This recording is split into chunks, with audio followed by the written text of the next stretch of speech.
या पढ़ने वाले हो या पढ़ाने वाले हो या सुनने वाले हो या खादम हो, कोई शक नहीं जी। ये क्यों जो नहीं तो फिर कुछ नहीं। अल्हम्दुलिल्लाह, अल्लाह का शुक्र। फिर वो फजल नहीं है।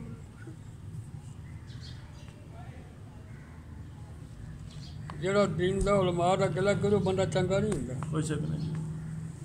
ये हमेशा याद जरा तुलबा दा उलमा दा गिला करे उन्होंने वह रखे वो बंदा चंगा नहीं ਹੁੰਦਾ। हुब्बे दिल ईशा कली दे दर्जा दुश्मन ईशा खुदा है लर इन्हों लोगों ने मुहब्बत करनी जन्नत के दरवाजे की चाबी जेड़ा इन्हों ना लगे तो साड़ करे ना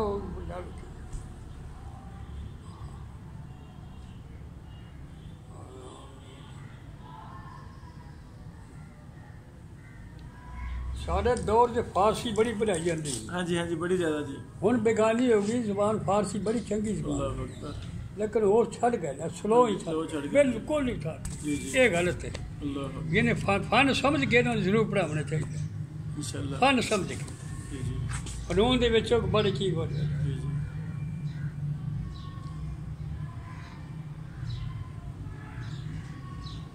कई तफसीरां कई कतीबा बढ़िया किताबां ने फारसी च, बढ़िया कई शरूहात फारसी ने। हाँ जी।